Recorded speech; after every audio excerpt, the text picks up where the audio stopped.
আসসালামু আলাইকুম ওয়া রাহমাতুল্লাহি ওয়া বারাকাতুহু।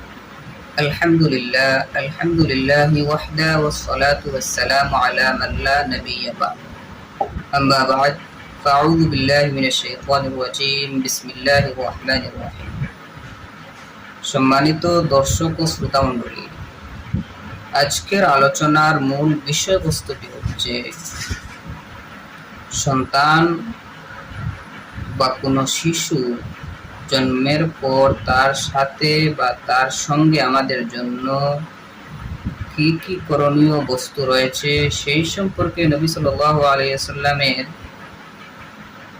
হাদিসে মুবারাকার মধ্য হইতে ছোট্ট একটি হাদিস আপনাদের সামনে শেয়ার করার চেষ্টা করব ইনশাআল্লাহ।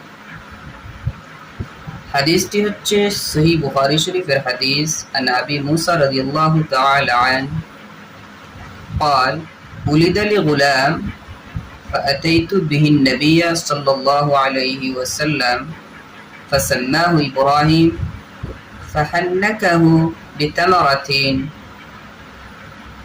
ودعا له بالبركة এবার আমরা হাদিসে যে বস্তুগুলো বলা হয়েছে সেই সম্পর্কে আমরা সংক্ষেপে আলোচনা করব। হযরত আবু মুসা রাদিয়াল্লাহু তাআলা আনহু বলেন, আমার একটি সন্তান জন্মগ্রহণ করে তখন আমি তাকে নবী সাল্লাল্লাহু আলাইহি ওয়াসাল্লামের কাছে নিয়ে গেলাম। তখন নবী সাল্লাল্লাহু আলাইহি ওয়াসাল্লাম সন্তানের একটা সুন্দর নাম রাখলেন এবং ওনার মুখে খেজুর চিবিয়ে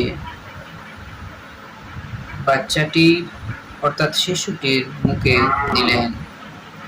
তারপর নবী সাল্লাল্লাহু আলাইহি ওয়াসাল্লাম বাচ্চাটির জন্য বারাকার দোয়া দিয়ে দিলেন। সম্মানিত সুধীবৃন্দ, সে হাদিস দ্বারা আমরা স্পষ্টভাবে বুঝতে পারলাম যে যখন আমাদের মধ্যে কোনো সন্তান জন্মগ্রহণ করে তখন আমাদের প্রথম কাজটি হলো তার একটা সুন্দর নাম রেখে দেওয়া। এরপর নবী সাল্লাল্লাহু আলাইহি ওয়াসাল্লামের সুন্নাহ মুআফিক তাকে খেজুর কিংবা মিষ্টি জাতীয় কোনো জিনিস চিবিয়ে তার মুখে দেওয়া এবং তার জন্য আমাদের সকলের প্রয়োজনীয় বিষয়টি হলো বারাকার দোয়া দেওয়া। তাই আমাদের জন্য অর্থাৎ মুসলিম উম্মাহর জন্য নবী সাল্লাল্লাহু আলাইহি ওয়াসাল্লামের হাদিসের দিকে লক্ষ্য করে সন্তান জন্মের পর এই কাজগুলো করা অত্যন্ত প্রয়োজনীয়।